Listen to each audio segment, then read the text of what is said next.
I wish I could sit here and say that those trends are going to change substantially in 26. I don't think they are.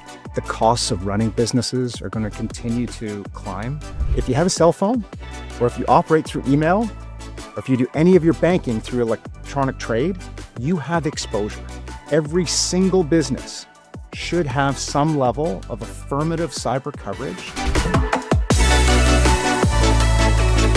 Today, we are exploring the shifting risk landscape for Canadian businesses because in an era of economic uncertainty and digital transformation, ensuring your coverage remains current is the survival strategy. If my sole focus is to seek the lowest premium, I run the risk of when something does happen, I don't really have a partnership. I just have a commodity. Remember PIP, proactive, informed partnerships.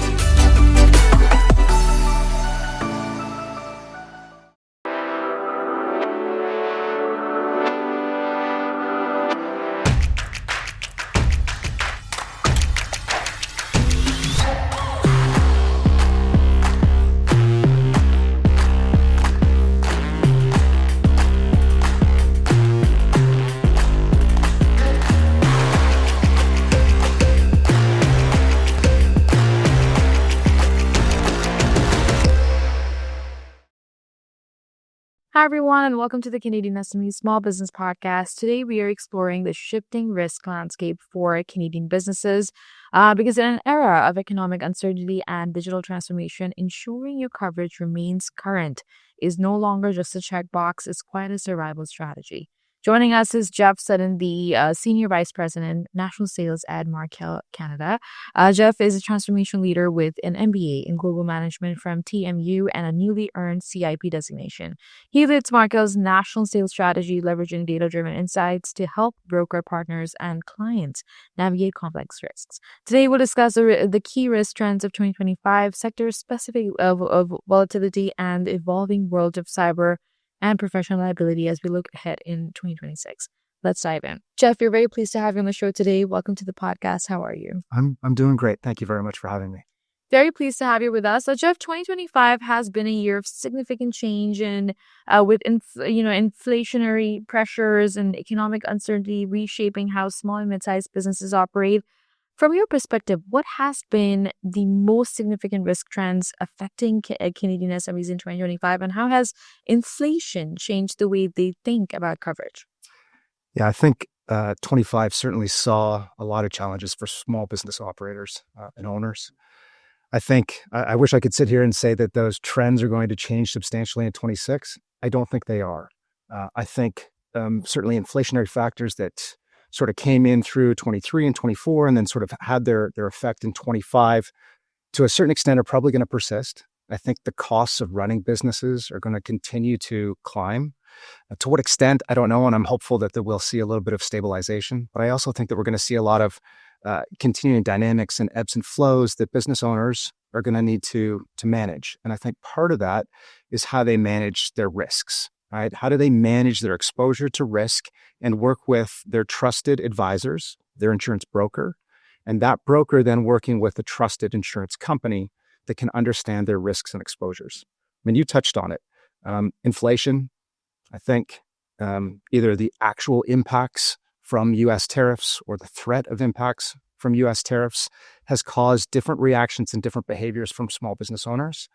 And a key element of that is managing those risks and doing so with the proper insurance coverages as well as limits so that they're adequate, so that they can have sort of that peace of mind that they don't need to worry about those things, right? Their business can continue to operate as they face at times a very unstable environment, and that they need to then focus on running that business.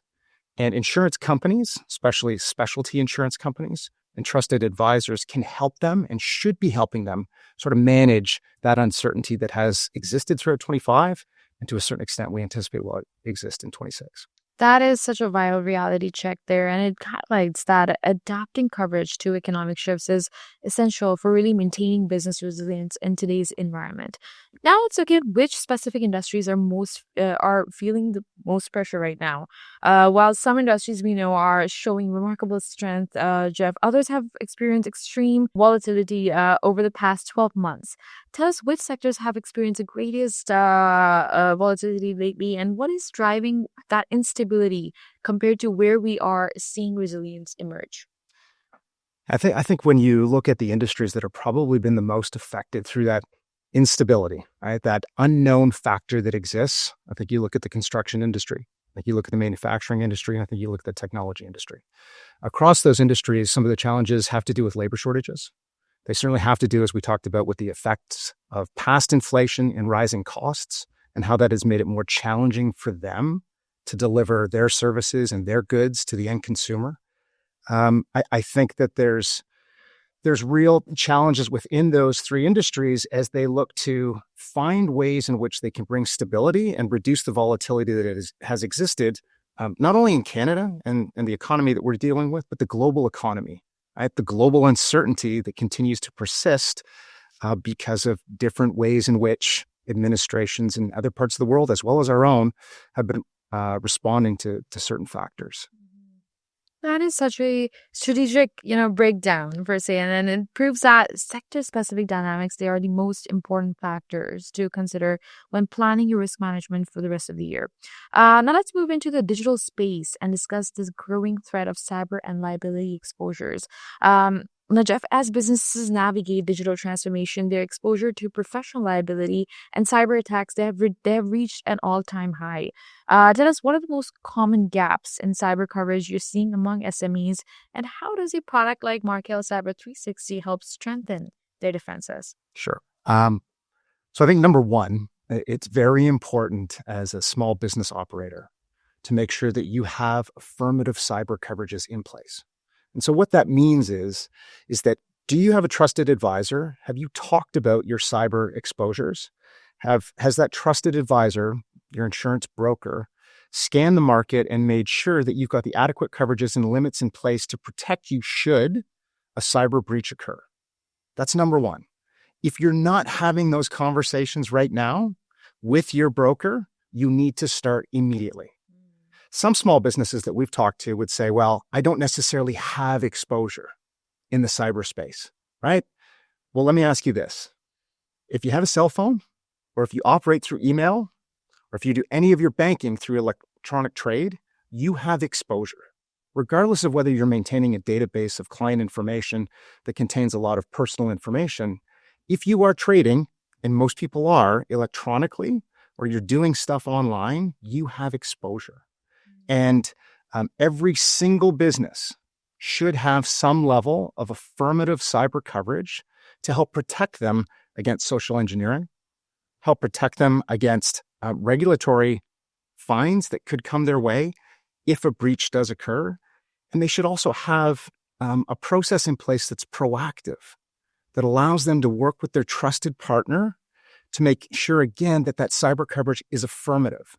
And that's sort of an insurance speak. There are a lot of small businesses that would work with their partners or go and get insurance coverages maybe directly through an online platform.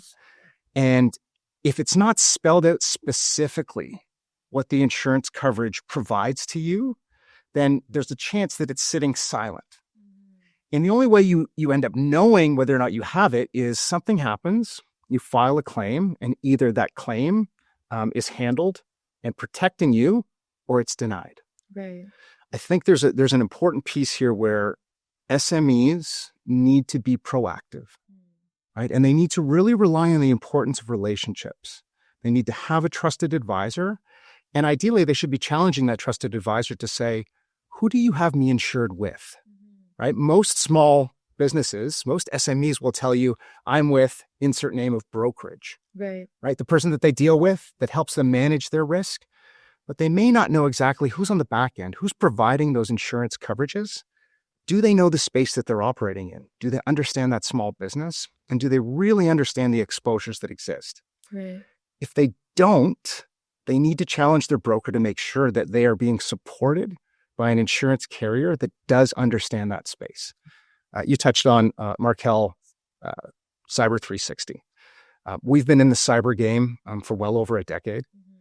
We recently seconded an individual from our UK international offices in London here to Canada to work through a very extensive offering to make sure that we can provide assessment services, both pre and post breach, that we can make sure that the client, the insured themselves, are fully adequately covered in the event that something does happen, right? And we can make sure that there's been business interruption coverages that are in place.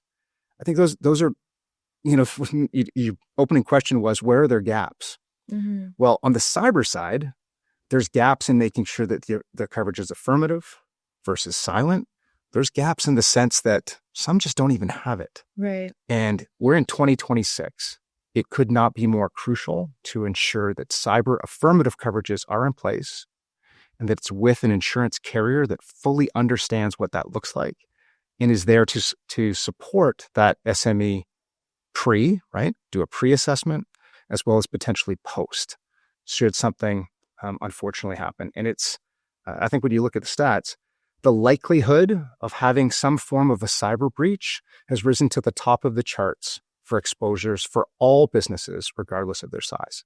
That is such a game changer, really, for security. And it emphasizes that proactive risk management, like vulnerability assessments, is now just as important as the insurance policy itself. If you're thinking to be protected against the latest digital threats, and please learn from this conversation we had with Jeff about the top risk trends for 2026, why Cyber 360 is such a must-have for your defense, and the secrets to identifying hidden gaps in your liability coverage before it's too late. We'll take a quick break here. Please stay with us. We're coming back with what Canadian businesses need to know as the insurance market heads into 2026.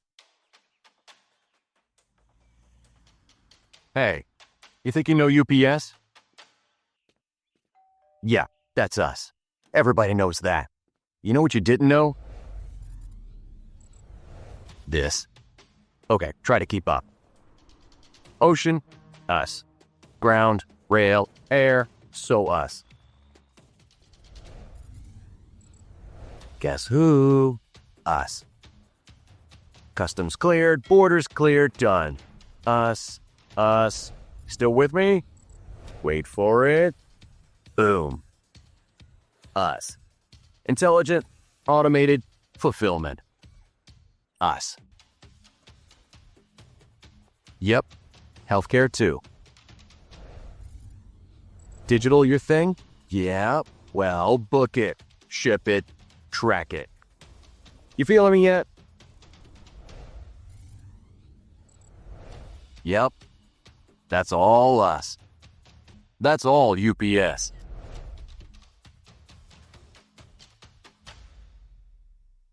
Welcome back, everyone. Let's dive into the market outlook and how business leaders can prepare ahead of what's coming next. Now, building on those defenses, Jeff, let's look at the broader market outlook for the coming year or for this year, 2026, because business owners, they're always looking to stay ahead of the curve, especially regarding pricing, capacity, and underwriting trends.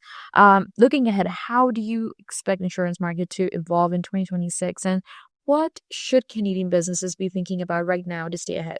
Yeah, I think, and I've touched on this briefly, but we really need to focus on a couple of key things. Mm-hmm. Proactivity and proactive risk management should be at the forefront. Right. So what does that mean to be proactive? Well, that means, as we've talked about, do you have a trusted advisor to help you mitigate your risk exposures? Is your broker at the table, and is your business meaningful to that broker and that brokerage? Is it meaningful as well to the insurance company that is providing the coverages should something happen? Would that insurance company be willing and available to meet with you as a small business owner to understand how to best mitigate those risks in a proactive fashion, how best to understand past histories, and how we can work together to collectively ensure that you minimize your exposures, you minimize future claims that have to happen, and that collectively we're building a sound, sustainable organization that can manage the various ebbs and flows that are likely to happen across a multitude of different industries. Right? So proactivity important. I touched on it, but the other one is informed. Right? You said it. Do you have an informed advisor? Do they understand the space?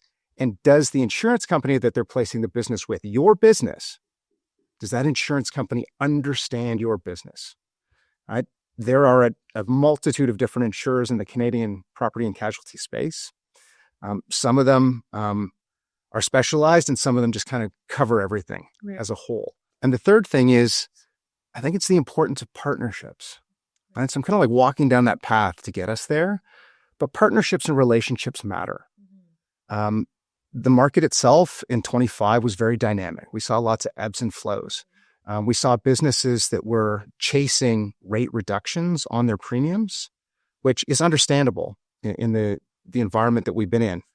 However, I think there's a real opportunity in 26 for those businesses with their trusted broker advisor to work with insurance companies and look for ways in which they can gain greater limits, more coverages, and help mitigate against risk exposure without having to incur a major increase in the premiums that they spend. That opportunity existed in 25. I think it's going to continue to exist in 26. That is such an insightful forecast, Jeff, and it confirms that staying ahead of market shifts really requires a forward-looking approach to both the budgeting and the growth plans. Now, you often highlight the importance of relationships in the industry, which you just did now, and that becomes most apparent during the renewal process. Jeff, tell us, how early should SMEs be planning for their renewals, and what should those conversations with their brokers include to ensure that they get the best outcomes? Yeah. Ideally, at a minimum, we should be looking at those conversations 90 days out. Mm-hmm. In a perfect world, they should be starting 120 days out. And those conversations should be really understanding, how is the business operating? Has there been a change in risk exposures? Has there been claims that occurred in the last year that the policy was in force? What were those claims? What's the conversation happening between the broker and the existing insurance company that has provided those coverages? Right? Because collectively, between the three, the SME, the broker, and the insurance company, there should be an effort to keep the business where it is and collectively build a strategy that helps reduce potential exposure to risk. Because insurance companies, whether it's Markel or many of our competitors, value long-term relationships. Right? There can be sort of a mentality if you find a market that's softening, which means premiums could be lower than they were historically. And SMEs that then focus on chasing those lower premiums run the risk of not having a long-term established relationship with the insurance provider. We value that, right? We've got companies that of all sizes that we have been insuring for 5, 10, some of them 25 years. Wow. And when something happens, which inevitably it will, we value those relationships to make sure that, one, we are there for what we're there to do. And that is to indemnify, right? Make that business whole again after a claim. It's important for us, right? That's why we're in business. Right? That's why we're an insurance company, is to be there for the insured if and when something happens. But after that, right? After we've indemnified them, we've got them back up on their feet, we've got everything solved that needs to be solved, or we've protected them and defended them. The next question becomes, what do we do together in the future to maintain that relationship? Right. And you're in this volatile market where rates are fluctuating all over the place. And as an SME, if my sole focus is to seek the lowest premium, I run the risk of when something does happen, I don't really have a partnership. I just have a commodity. Right? I have somebody that was providing an insurance coverage. I had a claim. I filed it. It got settled. And now I move on. Well, the rest of the industry is well aware of just happened. You don't have that long-term relationship in place. So there's less of a willingness as a partner to work together. I think that's something that SMEs and the decision makers within those SMEs that take a look at their risk exposure, that take a look at their costs that they spend to help ensure that they're well protected with their broker partner, do so in conversation with the insurance company that they're currently with, or if they're looking to switch, engage in that conversation early. What are you going to do for me, insurance company, for me to place my business and work with you so that collectively we can reduce the risk that I'm exposed to? That is excellent advice, really, for any leader that is out there listening. And it proves that early planning and strong broker relationships, they are quite the best tools for navigating such a complex market. This has been a great conversation. Thank you so much, Jeff, for sharing such great insights with our audience. Now that we're wrapping up, if there's one core message that you want listeners to remember about staying resilient in an evolving risk landscape, what would it be? I think acronyms are a good way in which people can remember the importance of what you should be doing. And so I will throw one out at you that we already talked about, but it's PIP. Let's be proactive from our risk management perspective. Let's make sure that there's informed information that's coming in and decision-making, not only with your broker partner, but with the insurance company that's sitting behind. And let's focus on partnerships, long-term partnerships that are not steering over here and here just to simply reduce premiums. Instead, that say, hey, how do we work together to reduce my overall premium spend while at the same time reducing my risk exposure? How can we ensure that there's adequate limits in place, that there's adequate coverages? What are the impacts of inflation? And how has that driven costs up so that maybe what I was previously insured for is no longer adequate? Those are conversations through a true partnership that should exist with the SME, the broker, and the insurance company. So PIP, proactive, informed partnerships. That is powerful and a very actionable message, Jeff. Thank you so much for being on the show with us. And thank you again for sharing such great expertise and your vision with us. Thank you. And that was an insightful conversation with Jeff Sutton, the Senior VP at Markel Canada. We explored the risk trends of 2025, the evolving cyber landscape, and what to expect as we move into 2026. Thank you again for tuning into the podcast. Please be sure to subscribe for more expert insights. Visit our website, CanadianSME.ca, for valuable resources.